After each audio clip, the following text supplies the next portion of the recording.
All right, before I go into the watch list for Monday, I've got several stocks on watch. I want to make a couple market comments. First, I already make a kind of a market comment video, I believe on Friday, but I'll just reiterate a couple things here.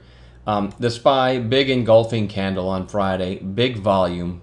I was saying really even a couple weeks ago when the lower priced kind of smaller micro cap stocks stopped running and stopped bouncing and every little setup in them stopped working, to me that's the beginning of the end of the party. Those are the ones that stop working first. So I said that in the video on Friday. And then you had this engulfing candle today. So I've been kind of thinking we're near a top for a couple weeks. I'm not the kind of guy to call a top, but the market feels toppy. I talked about the lower volume as we climb back up to all-time highs. It just didn't make sense. And then it feels like institutions, let that happen and then dumped again. Who knows? But the market certainly feels toppy. And again, the lower priced, small cap stocks just stopped working.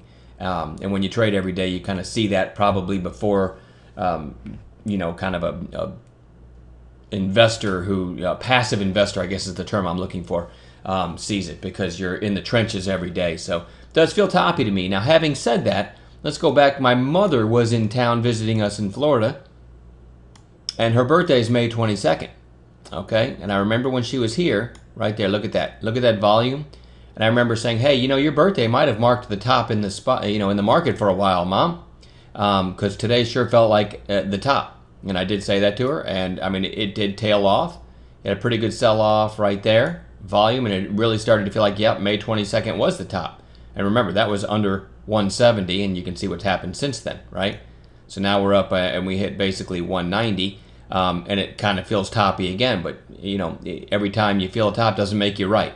Anyway, I am leaning more towards shorts going forward. As I said in the video Friday, maybe not Monday, because the market sold off so much that anytime you log in expecting, hey, the market's a short now, anything that comes that seems blatantly obvious rarely works in the market. So I'm definitely leaning short. I'm not sure if Monday at the open you want to dive in short everything, okay? But I'm an intraday trader. I'm cash every night, so I will let setups form, but I'm definitely going to be more biased looking for short setups than long going forward until I'm proven wrong, all right?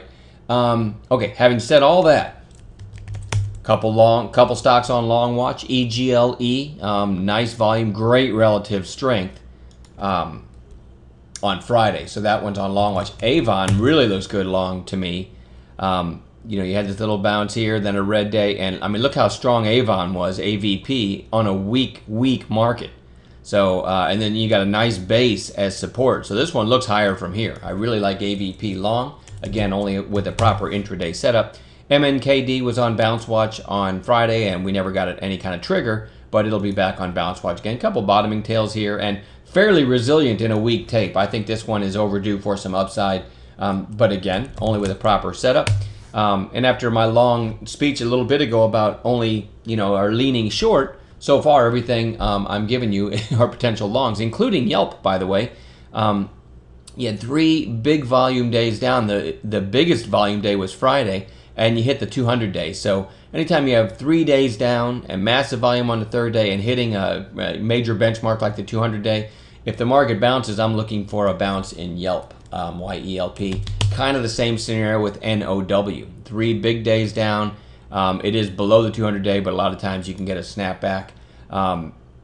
Matter of fact, on Friday, kind of gave an intraday trade idea thanks to one of our members. He pointed out NOW was getting that kind of intraday shape change right at the 200 day, and it gave about a 65-cent move up from there. And I did jump on the projector and show everybody.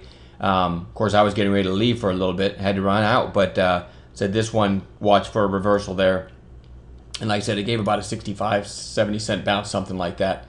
And then the market just took hold. But that's another possible bounce play. Now, I do have some potential shorts as well.